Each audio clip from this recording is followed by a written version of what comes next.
All right, so here in 14.2, we're going to be introducing some of the calculus concepts into this multivariable function idea that we started developing in 14.1. And not surprisingly, we're going to start with limits and continuity. This is kind of what you do in Calculus 1. Before you talk about derivatives and integrals, you have to begin with the topic of limits, which naturally leads into the concept of continuity. Now, you're actually going to find that the concept of a limit of a multivariable function, while still really important, it plays a somewhat less pivotal role in what we do following this section than the limit concept does in single variable calculus. And the reason for that is starting in the very next section, we're going to be looking at partial derivatives, which are how we deal with the derivative concept in multivariable functions. And even though we do define those in terms of a limit, it's not the same kind of limit that we're looking at here. We're actually using limits of single variable functions, but sort of working that idea into a multivariable context. And that'll make more sense when we get to that point in the next section. But we still need to talk about what it means to take a limit of a multivariable function. So what I want to do is start with a definition. This is the precise definition of a limit from all the way back in Chapter 2, which is what you deal with in Calculus 1. We're reviewing how we define the limit in a rigorous way of a single variable function. So just to review this, if f is a function defined on some open interval containing a number a, and a is the number that your x value is going to be approaching, except possibly at a itself, then we say that the limit of f of x as x approaches a is L, and we write this if the following is true. So if for every number epsilon greater than 0, there is a number delta greater than 0, such that if the absolute value of x minus a is between 0 and delta, then the absolute value of f of x minus L is less than epsilon. Most people will remember something about epsilons and deltas from Calculus 1, but they may look back on that and think, I never really understood what was happening there. And part of that's because, one, this is a very abstract way of understanding limits, and two, we don't really use this definition when actually calculating limits. You learn a bunch of limit laws to make that process simpler, and you kind of abandon this idea after doing a few examples. This is much more important in a course that you would take as a math major called real analysis. You would deal with this epsilon delta thing all the time, but we only kind of give it a passing mention in Calculus 1.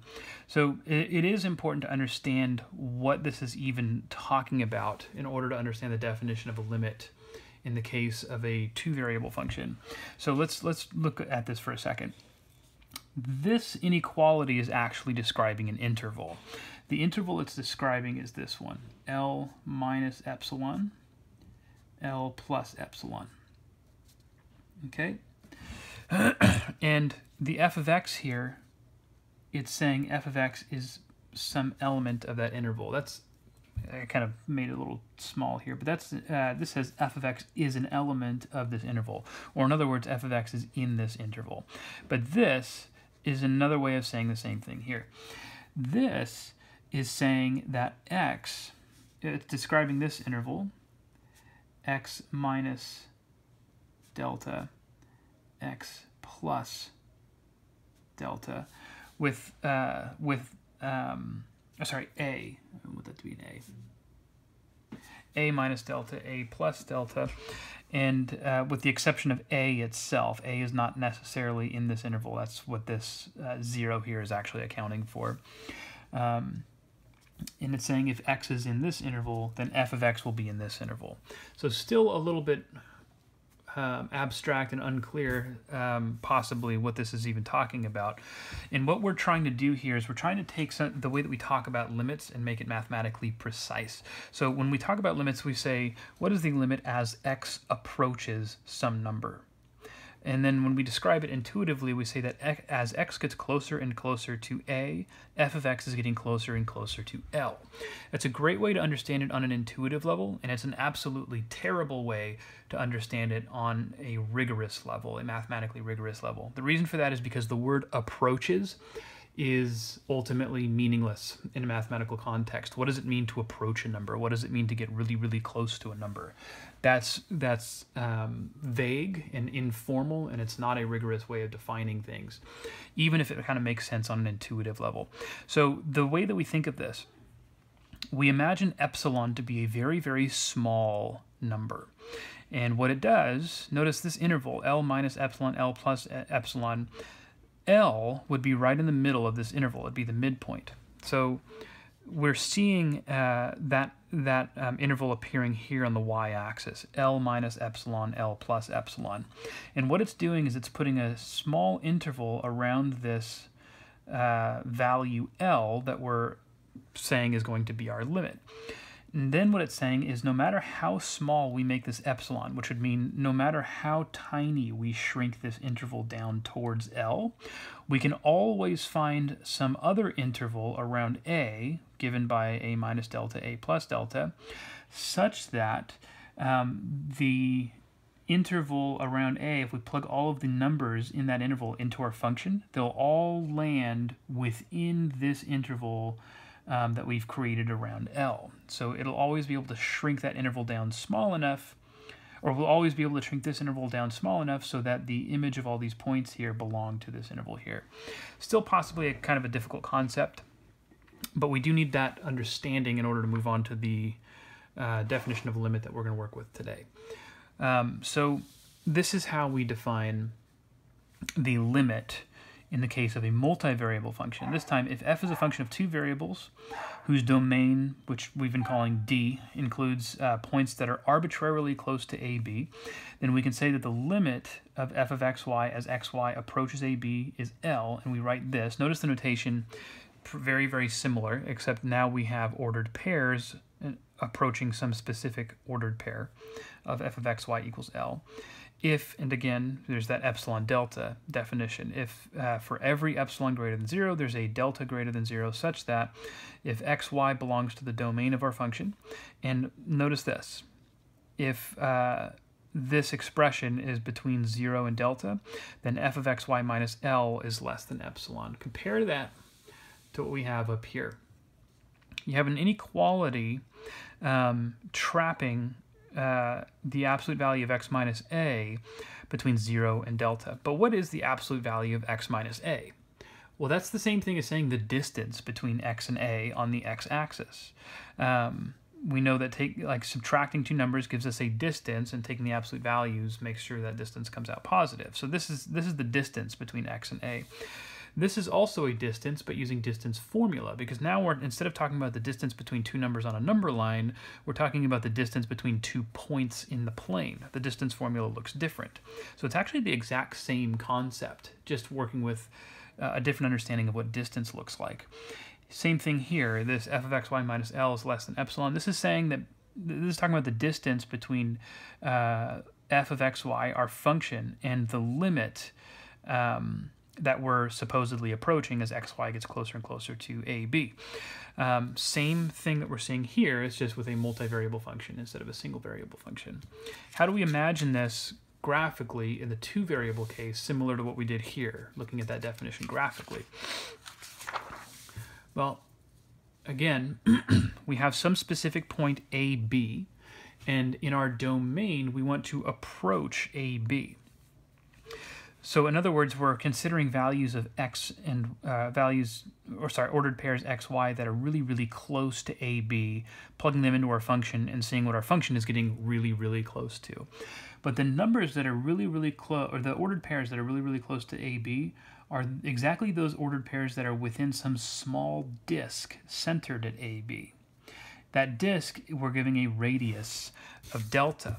That is what this expression here, this inequality, is describing.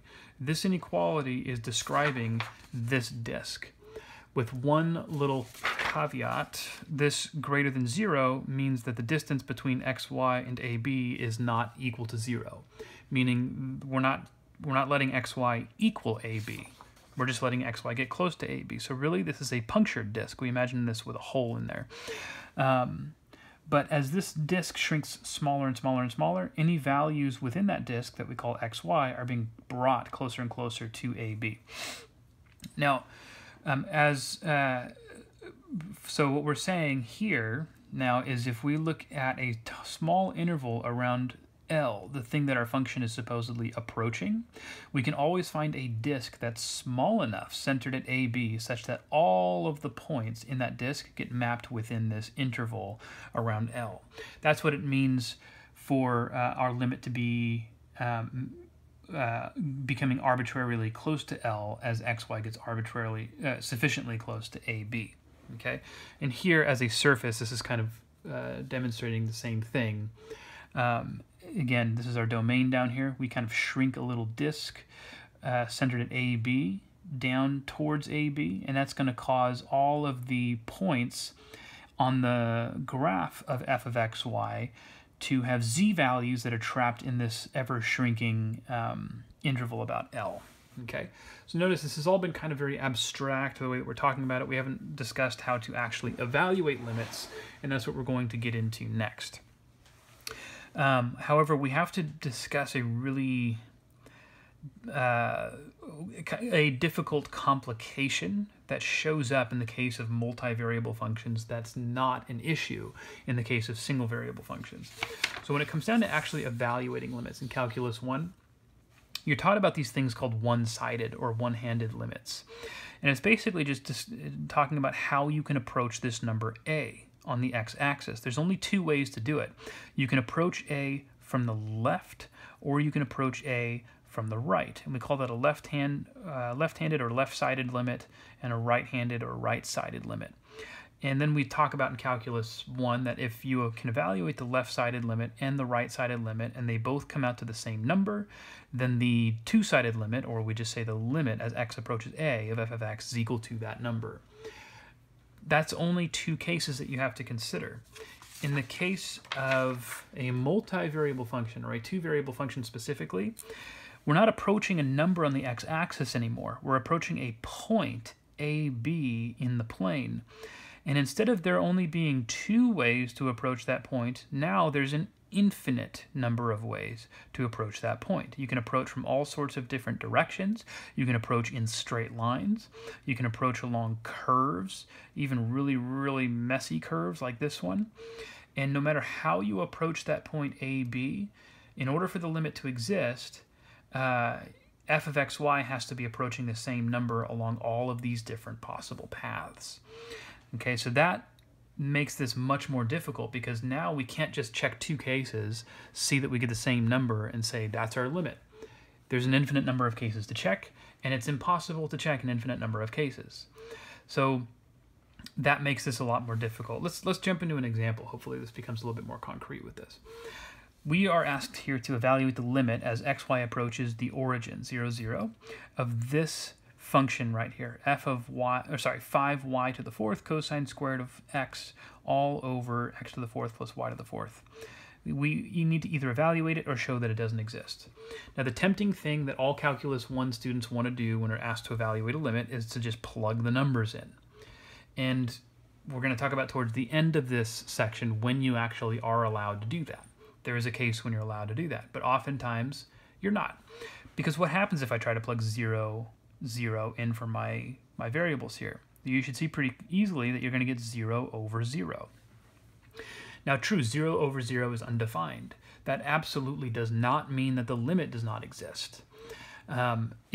Because that happens all the time in Calculus 1 also. If you substitute something directly, you get 0 over 0 for your limit, but the limit may equal something entirely different. You just need to approach it in a different way. So if we want to determine what the value of this limit is, or if we want to show that it doesn't exist, we have to try something different. What I'm going to do is think about this up here where we approach our AB, in this case 0, 0, in different ways, and see if I get different values or if I keep getting the same value. So there's two ways I want to look at for approaching the origin. Again, the domain of this function is in the plane, and we want to approach the origin. I'm going to try and approach the origin along the positive x-axis or y-axis, and then I'm also going to approach it along the positive x-axis. So I'm going to imagine taking numbers that all live on the x-axis but are getting closer and closer to the origin, and then taking points that are all along the y-axis but getting closer and closer to the origin, and seeing if those two limits differ. If they do, then the limit can't exist because we're getting different values for different approaches. So the y-axis is the same thing as the vertical line x equals 0.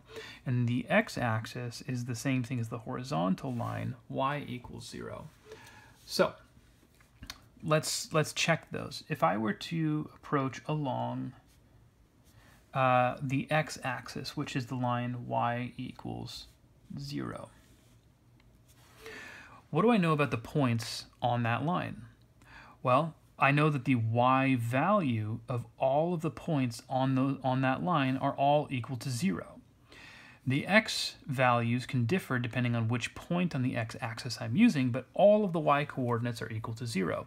So that means in this expression up here, if I'm approaching along the x-axis, I can plug 0 in for all of my y's. Now what happens when I do that? My numerator becomes 0, because you can see here 0 to the 4th power is 0, everything goes to 0.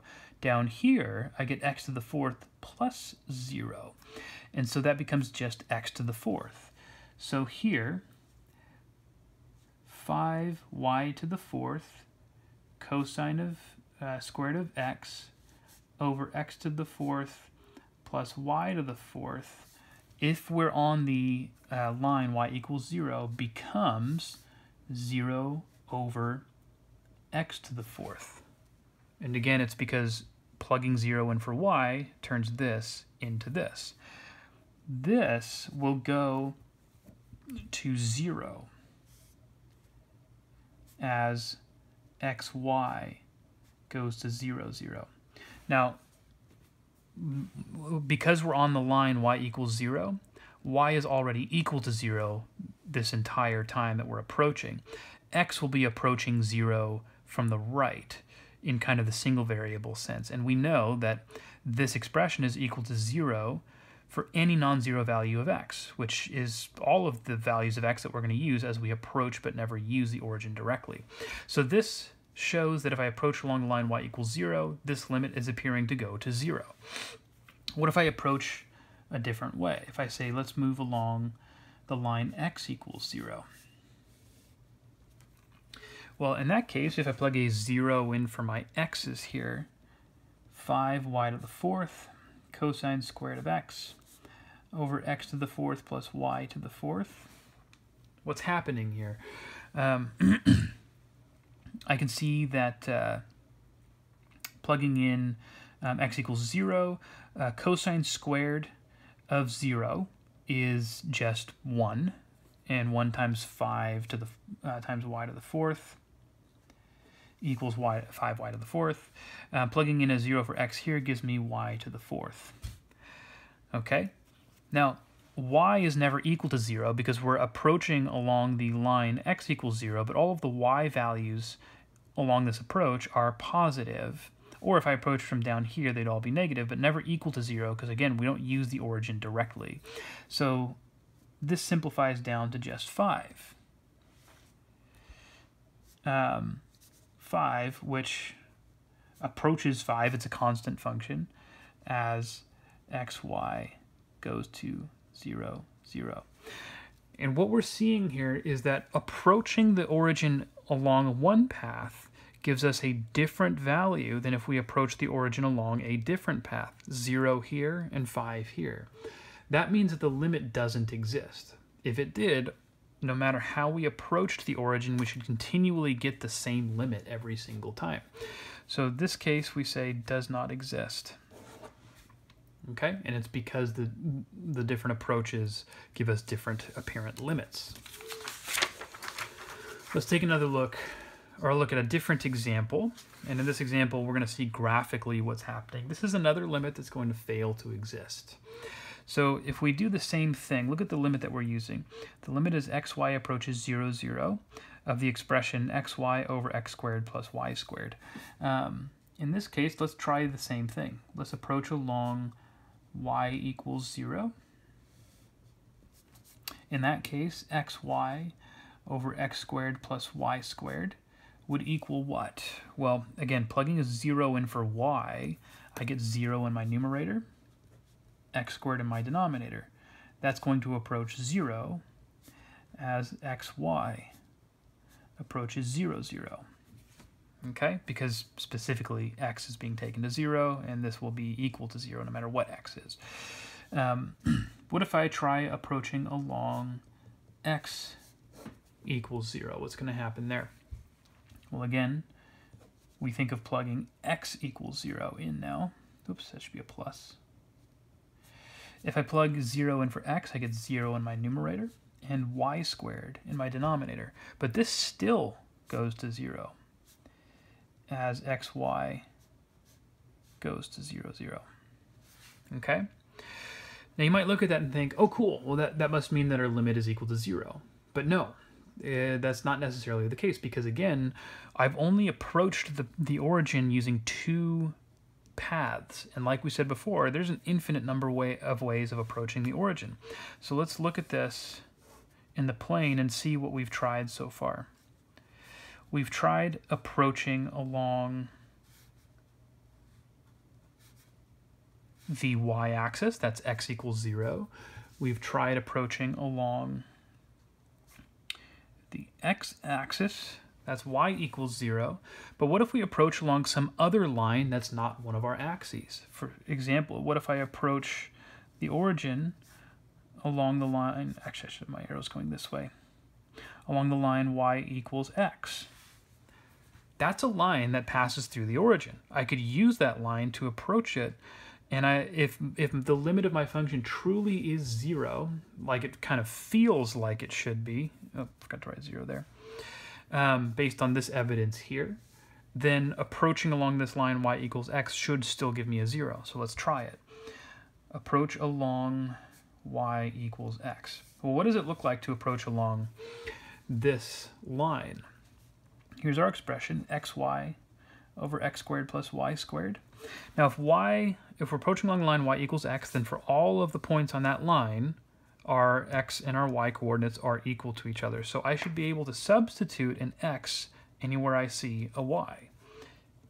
If I substitute an x for my y's, this is x times x, or x squared. And this becomes x squared plus x squared, which is equal to x squared over 2x squared. Okay, but this I can cancel the x squareds and get 1/2. Now I get a constant function which should approach itself as xy approaches 0, 0. That's a different value. This is different from what we were getting here and here. So choosing a different approach gave us a different apparent limit. And in this case, we could also say that the limit does not exist. Right? All right, let's try a third example. I want to evaluate the limit of this as a similar looking function. Oh, I'm sorry, before I do that, I wanted to show graphically what's happening with this limit. What you're seeing here is a graph of the surface that would be given by this function, xy over x squared plus y squared, and it was obtained this came out of the book, but the author found this just by plugging in the function into some software that graphed it for him, so you don't have to know how to graph that by hand. But if you see that, here's your x-axis, your y-axis is kind of coming out the back here, and then your z-axis is right here. So the origin is going to be right around here somewhere. The graph, if you look at approaching the origin in the xy plane from different angles or from different paths, you see this weird sort of pinching thing happening here. So up here you have this ridge, and this is the line y equals x up here. That's the way the axes have been rotated. So on your z-axis, this is hitting 1/2. However, approaching from a different angle or approaching from a different way is going to give you a different value. You see how the graph sort of pinches down here. So approaching the origin from other angles is giving us 0. That's sort of graphically showing why the limit doesn't exist there. All right, let's do this next example, and then we'll probably have to stop this first video with this one. So now we're evaluating the limit as xy approaches 0, 0 of the function xy to the fourth over x to the fourth plus y to the fourth, or again, we want to show that it doesn't exist if it doesn't exist. So let's take the usual approach. If we approach along y equals 0, xy to the fourth over x to the fourth plus y to the fourth. Plugging in a 0 for y is going to give me 0 in my numerator over x to the fourth, and that's going to approach 0 as xy approaches 0, 0. Okay? What if I approach along x equals 0? That's my y-axis. Well, again, I'm going to get xy to the fourth over x to the fourth plus y to the fourth equals 0 over y to the fourth, which also goes to 0 as xy goes to 0. I'm going to do that.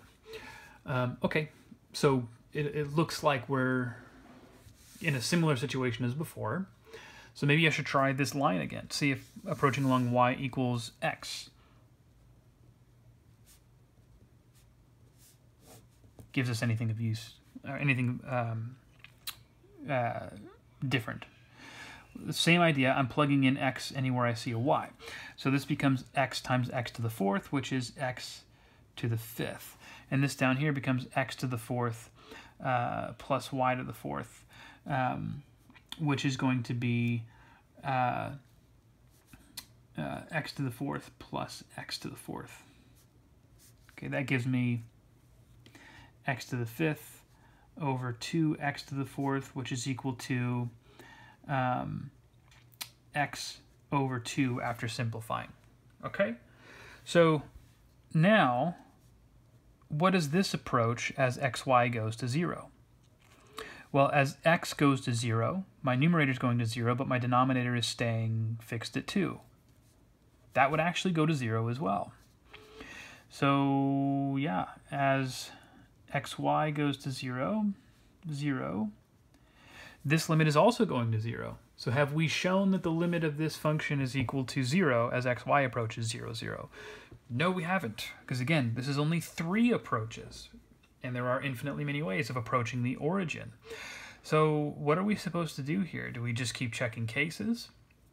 Well, if you think about it, there's an infinite number of lines that pass through the origin.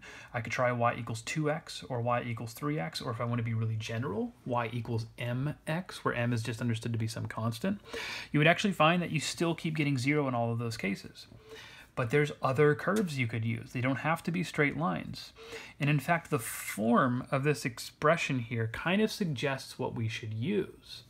It may not be immediately obvious, but watch what happens if I try approaching along the line y equals x to the 1/4. Okay? If I use this, then what's going to happen to xy to the fourth over x to the fourth plus y to the fourth? Well, plugging x equals x to the 1/4 power in for y would cancel this fourth power and just give me x times x, or x squared.